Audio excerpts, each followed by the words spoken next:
बार्शीच्या ग्रामदैवत श्री भगवंत या मंदिराशी अनेक आख्यायिका जोडल्या गेलेल्या आहेत. वास्तविक पाहता बार्शीची भगवंताची जी मूर्ती आहे ती मूर्ती आणि बार्शीचं जे भगवंताचं मंदिर आहे ते मंदिर एकमेव असं मंदिर आहे की जे फक्त बार्शीतच आहे. जगामध्ये हे दुसऱ्या कोणत्याही ठिकाणी हे मंदिर नाही.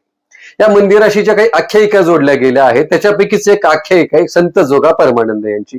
संत जोगा परमानंद यांच्या कथेचा नेमका संदर्भ काय आहे ते आज आपण पाहणार आहोत. खर तर संत जोगा परमानंद याचं नाव अनेक वर्षापासून आपण ऐकत आलो. पिढ्याने पिढ्या हे नाव अनेक लोकांच्या तोंडून, प्रवचनातून, कीर्तनातून, व्याख्यानातून ऐकायला मिळालं आहे. पण नेमके संत जोगा परमानंद नेमके कोण होते आणि संत जोगा परमानंद यांची जी समाधी आहे ती समाधी भगवंत मंदिरामध्ये का आहे या संदर्भामध्ये थोडीशी आपण काही पुराण कथा जाणून घेणार आहोत.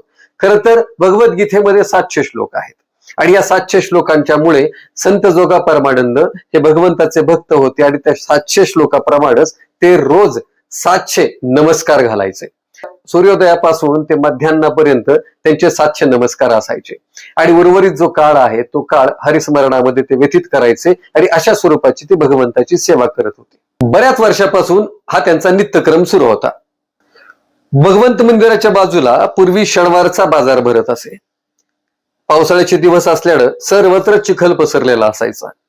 परंतु यानंतरही संत जोगा परमानंद यांचा जो नित्यक्रम होता नमस्काराचा, तो नमस्काराचा नित्यक्रम कायमस्वरूपी तो नित्यक्रम हा निरंतर सुरू असायचा. अतिशय रंजक अशी ही कथा आहे की जी कथा भगवंत मंदिराशी जोडली गेली आहे आणि संत जोगा परमानंद नेमके या भगवंताचे भक्त का झाले म्हणजे पुराण कथांमध्ये, बार्शीच्या काही पुस्तकांमध्ये या कथेचा संदर्भ आढळतो.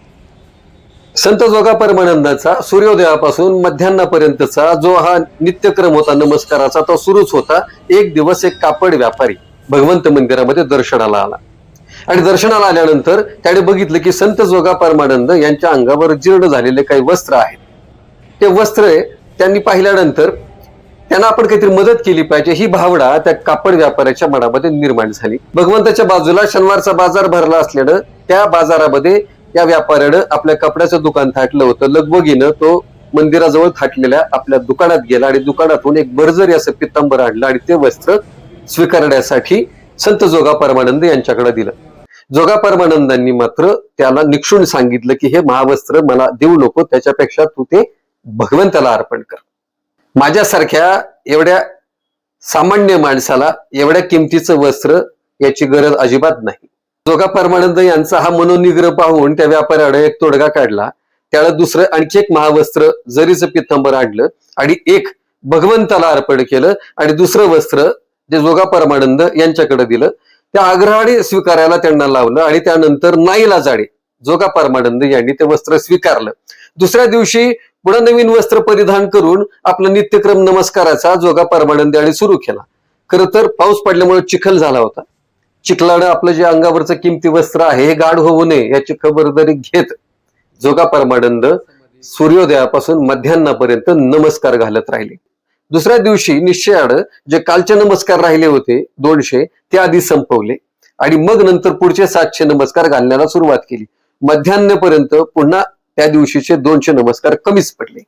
तिसऱ्या दिवशी असंच झालं, चौथ्या दिवशी असंच झालं. खरं तर बऱ्याच वर्षापासून कधी खंड न पडणारी भगवंताची ही सेवा आपल्या अंगावरील या महावस्त्रामुळं, या मोहामुळं खरं खंडित झाली आणि नमस्कार आपले कमी पडले ही भावना जोगा परमानंद यांच्या मनामध्ये निर्माण झाली आणि या महावस्त्राचा मोह आपल्याला आवरला नाही. तेव्हा आपण या मोहात अडकलो आणि म्हणून आपल्याला रोजचे 700 नमस्कार घालता आले नाहीत आणि म्हणून ही खंत जोगा परमानंद यांच्या मनामध्ये होती आणि मग त्यांनी एक काम केलं की आपल्याला आता काहीतरी प्रायश्चित्त झालं पाहिजे आणि म्हणून शेजारून एक बैलगाडीवाला चालला होता. त्या बैलांना स्वतःला बांधलं. ते बैल उधळत गेले. उधळल्यानंतर चटत जोगा परमानंद सुद्धा त्या बैलाबरोबर अगदी रस्त्यावरून सगळ्या अंगाला त्यांचा जखमा झाल्या होत्या, रक्तबंबाळ झाले. बैल थांबायला तयार नव्हती, बैल उधळतच होती आणि यांचं शरीर खरडतच चालू होतं. मात्र कथेमध्ये सांगितल्यानुसार शेवटी भगवंतानी ते बैल स्वतः ते बैल आवरले आणि जोगा परमानंद यांना दर्शन दिलं. त्याच्यानंतर जोगा परमानंद यांनी या सगळ्या गोष्टीनंतर पुढे जिवंत समाधी भगवंत मंदिराच्या बाजूलाच घेतली. भगवंत मंदिराचं दर्शन घेऊन बाहेर आल्यानंतर डाव्या बाजूला आजही संत जोगा परमानंद यांची समाधी इथं पाहायला मिळते. खर तर ही जी आख्यायिका आहे, ही कथा आहे, ही कथा या भगवंत मंदिराशी जोडली गेलेली आहे. 1979 ला प्रमिलाताई कथले याने एक पुस्तक लिहिलं होतं. त्या पुस्तकामध्ये या कथेचा उल्लेख आढळतोय. खर तर भगवंत हे ग्रामदैवत आहे. ग्रामदैवताच्या अशा अनेक कथा जोडलेल्या आहेत. भगवंत मंदिराच्या संदर्भातलं हे महात्म्य आणि या संदर्भात या मंदिराशी, या भगवंताशी जोडलेल्या ज्या कथा आहेत, त्या कथा निश्चितपणेच भक्तांना भगवंत मंदिराकडे आकर्षित करत राहिल्या आहेत.